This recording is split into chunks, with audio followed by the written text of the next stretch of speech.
Эркин Маратовичти борбордук трибунага чакырам.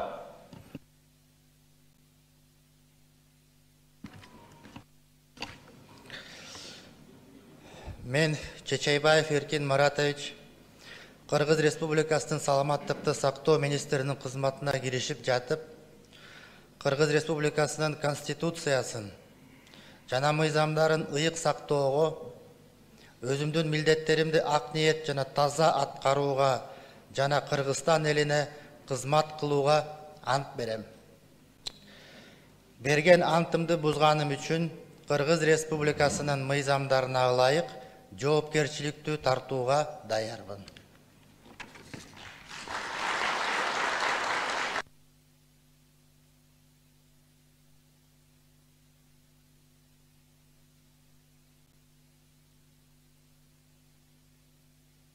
Рахмат. Ант берүү үчүн Кыргыз Республикасынын курулуш, архитектура жана турак жай коммуналдык чарба министри Орунтаев Нурдан Кемеловичти борбордук трибунага чакырам.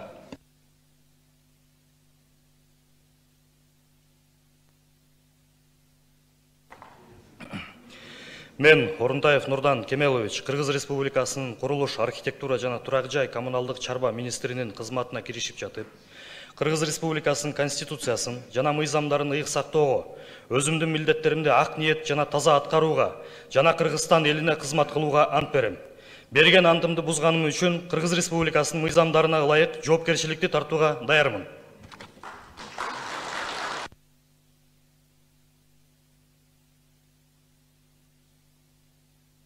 Рахмат. Ант берүү үчүн Кыргыз Республикасынын маданият, маалымат жана жаштар саясаты министри Мамбеталиев Мирбек Кемеловичти борбордук трибунага чакырам. Мен Мамбеталиев Мирбек Кемелович Кыргыз Республикасынын маданият, маалымат жана жаштар саясаты министринин кызматына киришип жатып, Кыргыз Республикасынын конституциясын жана мыйзамдарын ыйык сактоого, өзүмдүн милдеттеримди ак ниет жана таза аткарууга жана Кыргызстан элине кызмат кылууга ант берем. Берген антымды бузганым үчүн Кыргыз Республикасынын мыйзамдарына ылайык жоопкерчиликти тартууга даярмын.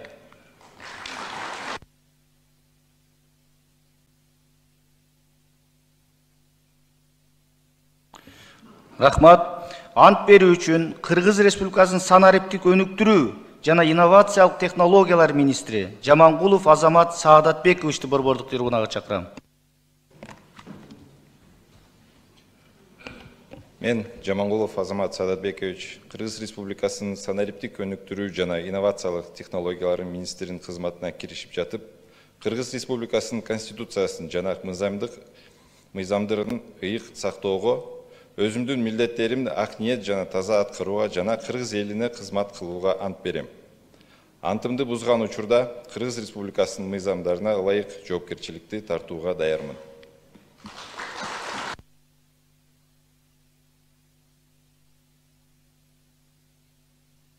Рахмат.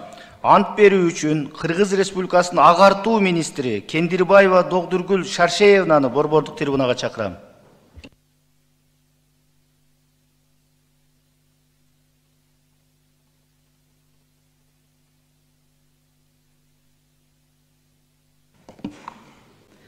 Мен Кендирбаева Догдургүл Шаршеевна Кыргыз Республикасынын агартуу министрлик кызматына киришип жатып, Кыргыз Республикасынын конституциясын, мыйзамдарын ыйык сактоого, өз милдетимди таза аткарууга, ак ниет аткарууга жана Кыргызстан элине кызмат кылууга ант беремин. Берген антымды бузган учурда Кыргызстан Республикасынын мыйзамдарына ылайык жоопкерчиликти тартууга даярмын.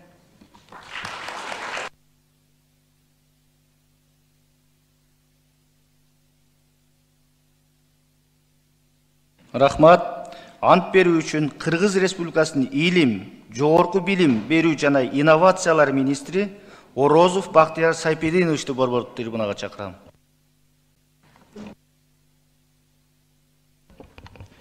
Мен Орозов Бактияр Сайпединович Кыргыз Республикасынын илим, жогорку билим берүү жана инновациялар министринин кызматына киришип жатып, Кыргыз Республикасынын конституциясын жана мыйзамдарын ыйык сактоого, өзүмдүн милдеттеримди ак ниет жана таза аткарууга жана Кыргызстан элине кызмат кылууга ант берем.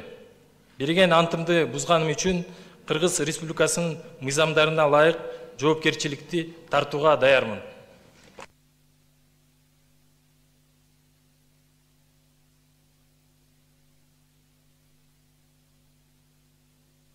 Рахмат. Ант берүү үчүн Кыргыз Республикасынын Коргоо министри Мукамбетов Руслан Мустафаевичти борбордук трибунага чакырам.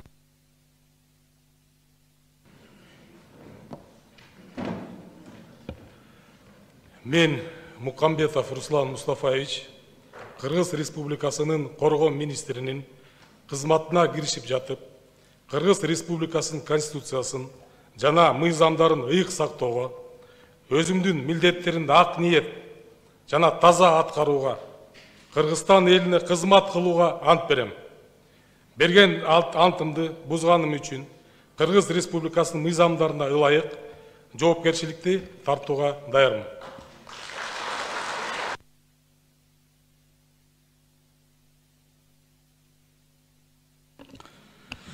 Рахмат. Урматтуу депутаттар, ушуну менен Кыргыз Республикасы министрлер кабинетинин айрым мүчөлөрүнүн ант берүү аземи аяктады. Урматтуу Садыр Нуркожоевич, Жогорку Кеңештин депутаттарын жана өзүмдүн атымдан министрлер кабинетинин ант берүү аземине келип катышканыңыз үчүн сизге терең ырчылык билдирем. Урматтуу депутаттар, жалпы Жогорку Кеңештин атынан жана өзүмдүн атымдан ант берген бардык министрлер кабинет мүчөлөрүнө ийгиликтерди каалайбыз. Депутаттар, бүгүн алдыңыздарда бир катар министрликтердин жаңы жетекчилери ант беришти. Сиздер баарын колдоп бердиңиздер. Ошондуктан биринчиден сиздерге ыраазычылык билдирип, экинчиден ант берген министрлерге эки ооз кебимди талаптарымды кое кетейин деп сөз сурадым. Урматтуу эл өкүлдөрү, өлкөбүздөгү туруктуулуктун сакталышында Жогорку Кеңештин дагы ролу бар. Ал эми аткаруу бийлигинин парламент менен биргеликте ырааттуу иш алып баруусунун натыйжасында бүгүнкү күндөгү жетишкендиктер жаралып олтурат. Сиздерге белгилүү болгондой, өткөн жумада 2025-2030 жылдарга чейинки Кыргызстандын өнүгүүсү боюнча жаңы стратегияны бекитип жарыя кылдым. Бул биздин өкмөт жана бардык мамлекеттик органдар үчүн милдеттүү документ. Ушул стратегиянын негизинде биздин мамлекет 2030 жылы ички дүң продукциянын көлөмүн 30 миллиард долларга, ал эми калктын жан башына эсептегенде 4,5 миң долларга жеткириш керекпиз. Ушул коюлган талаптарды аткаруу жана аны турмушка ашыруу биздин өкмөттүн милдети. Бул максатты аткарууда, урматтуу депутаттар, сиздердин колдооңуздар абдан керек болот. Бул биздин чогуу жасай турган ишибиз десек болот. Бул ишибиз мамлекетибиздин өнүгүшүнө жана элибиздин жашоо турмушун дагы бир тепкичке көтөрүүгө чоң салым кошот деп ишенемин. Ошондуктан бул стратегияны ишке ашыруу жана жыйынтык чыгаруу бардык мамлекеттик органдардын жана ар бир жарандарыбыздын милдети десек болот. Сиздер, урматтуу депутаттар, өлкөбүздүн коопсуздугун чыңдоо, салык жыйымдарын арттыруу, шайлоолордун ачык айкындуулугун камсыз кылуу жана башка коомдук саясий турмушубузга түздөн түз таасирин тийгизе турган мыйзамдарды кабыл алып бердиңиздер. Булар эми сиздердин жасап жаткан алгылыктуу иштериңиздердин аз гана бөлүгү. Элдин кызыкчылыгына туура келген мындай мыйзамдарды айта берсем абдан көп. Ошону менен бирге калктын жана ишкердик субъекттердин салык түйшүгүн азайтуу маселелери боюнча айрым мыйзам актыларына өзгөртүүлөрдү киргизүү жөнүндө, өзгөчө укуктук режимге жана статуска ээ тамчы атайын каржылык инвестициялык аймагын түзүү тууралуу жана башка бир катар азыркы заман талап кылып жаткан мыйзам долбоорлору карооңуздарда турат. Комитеттер, фракциялар электен өткөрүп, оңдоп түздөп, кошумчалар болсо жасап, жалпы жыйында дагы бир сыйра карап колдоп бересиңер деген ишеничтемин. Бул долбоор өлкөбүзгө эбегейсиз зор инвестицияларды тартып келе турган долбоор. Албетте, эл үчүн кам көрүү, мамлекеттин өнүгүшүнө салым кошуу, өлкөбүздү өнүктүрүү баарыбыздын милдетибиз. Бүгүнкү күндө Кыргыз парламенти жаңы Кыргызстанды куруу жолунда өтө маанилүү чечимдерди кабыл алууда чоң роль ойноп келет десем жаңылышпаймын. Мындан улам мыйзам чыгаруу бийлигинин бардык өкүлдөрүнө төрага Нурланбек Тургунбек уулу башында турган жогорку кеңештин депутаттарына жана ар дайым аркада бел күч болуп келаткан жогорку кеңештин аппаратынын кызматкерлерине тилектердин ишке ашуусуна кош колдоп салым кошуп эри шаркак иштеп келаткандыгыңарыңыз үчүн терең ыраазычылык билдиремин. Ал эми жаңы дайындалган министрлерге айтарым. Сиздер бара жаткан министрликтерде ийгиликтүү иштер менен катар жасай турган жумуштар дагы арбын. Муну эл дагы, мынакей биздин эл өкүлдөрүбүз дагы көтөрүп, министрлер кабинети көңүлгө алуусун талап кылып келе жатышат. Бул маселелерди чечүүгө алы келет, акылы жетет, бул тармакты алдыга жылдырат, өнүктүрөт деген алдын ала изги тилек менен, ишеним менен сиздерди министр кылып олтурабыз. Мамлекеттин бир тармагын жылдырууга ишти алып кетем деп, өз чамаңарга ишенип, мыйзамдарды так сактоо менен эл үчүн кызмат кылууга ант берип, бул ыйык трибуна аркылуу сиздер эл астында ант берип олтурасыздар, ушуну унутпаңыздар. Биздин элибиз берилген антка катуу маани берет, элдин сөзү менен кошо назарында да турасыздар. Жакшы иштесеңер, калкыбыз тегиз алкыйт, жалпы журт батасын берет. Башкача ой менен келип, жеке керт башыңарды ойлоп, коррупция менен алектенсеңер, анда эл журтка жаман атыңар калат, ата-эне, ага тууган, жерге жээңерди түбөлүк жаман сөзү ээрчийт. Кыргыз наркы мына ушундай. Албетте туура эмес иш жасасаңар, биз дагы мыйзам чегинде чара көрөбүз. Эч кимге аябы жок. Ошондуктан айтылган сөздөрдөн өзүңүздөр жыйынтык чыгарып ишке киришиңиздер. Урматтуу эл өкүлдөрү, айдын соңунда сиздер шайлоочулар менен жолугушууга чыгасыздар. Жерлерде Кыргызстандын бардык аймактарында болосуздар. Бийлик бутагынын бири катары аймактарда мамлекеттин жүргүзүп жаткан иш аракети кандай болуп жатканына, сиздер менен биздин кабыл алган чечимдерибиздин аткарылышына күбө болосуздар. Көп маселелер менен бирге туризм тармагынын айыл чарба жаатындагы иштерибиздин күнгөй тескейине көңүл буруп, бул багыттарды ыкчамдатып, өнүктүрүү жана өркүндөтүү жаатында иштиктүү ой пикир, алгылыктуу сунуштарыңыздар менен келесиздер деп ишенем. Дүйнө ыкчам өзгөрүп, мамлекеттер алдыга тездик менен бараткан доордо көкүрөгүбүздө, ой санаабызда бир гана жаңы Кыргызстанды курабыз деген улуу жолдо бир бололу эри шаркак иштешели. Элибизге, кийинки урпактарыбызга ооз толо айта турган чоң-чоң иштерди жасап үлгүрөлү. Учурда эл аралык абал мурда болуп көрбөгөндөй курчуп, дүйнөлүк кырдаал абдан татаалдашып бара жатканы баарыбызга белгилүү. Дүйнөдө болуп жаткан окуялар, геосаясий чыңалуулар, алыс жакын дебей бардык мамлекеттерге өз таасирин тийгизип, социалдык экономикалык кыйынчылыктарды жаратып жатканын көрүп турасыздар. Улуттук ынтымакты ыйык тутуу маселеси биринчи орунга чыккан ушундай кооптуу жагдайда баарыбыз эң алды менен ынтымакта иш алып баруубуз зарыл. Буга чейин Кудайга шүгүр, бийлик бутактары менен парламент мейли эл аралык маселелерде болобу, мейли коопсуздук маселелерде болобу, же социалдык экономикалык чөйрөдө болобу, бардык маселелерде тил табышып, бир максатты көздөө менен иш алып баруу жолуна түштүк. Ал өзүнүн үзүрүн берди. Маселен, коңшу жана алыскы өлкөлөр менен болгон мамилелерди, анын ичинде чек араларды аныктоо маселесин тез арада жөнгө салып кеттик.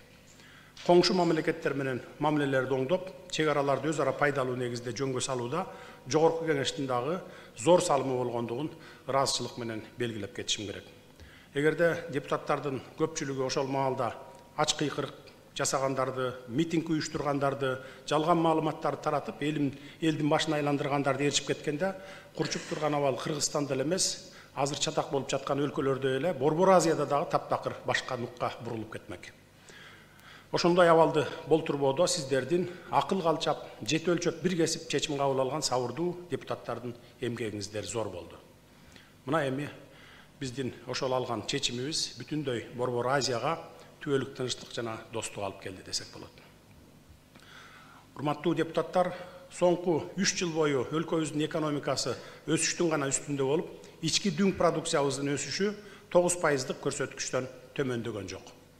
Үстүбүздөгү жылдын январ-май айларында ички дүң продукциябыз өткөн жылдын январ-май айларына салыштырмалуу 12,3%га жогорулап 573 миллиард сомду түздү. Мындай өсүштүн негизги факторлорунун бири өлкөбүздөгү стабилдүүлүктүн жана тынчтыктын сакталышы болду.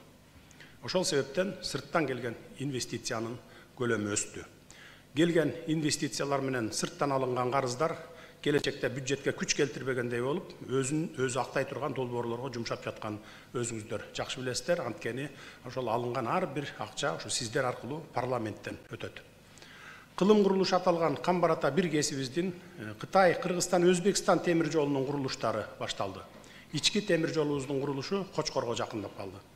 Андан сырткары ички инвесторлорубуз дагы легализация мыйзамынан пайдаланып, өз кирешелерин легалдаштырып, акчаларын өз өлкөбүзгө алып келишип, бир катар ири долбоорлорду ишке ашырууга киришишти. Завод, фабрикаларды куруп жатышат, ГЭСтер жана башка ири долбоорлор ишке ашып жатат. Ушунун баарына жогорку кеңештин дагы салымы чоң. Себеби жарандарыбызга ыңгайлуулуктарды жараткан мыйзамдардын баарын ачкы кырк менен алек болбостон, элге көрүнүп калайын деген популисттик кылбастан сиздер кабыл алып бердиңиздер. Ошонун негизинде мен жогоруда белгилеген ийгиликтер жаралып отурат.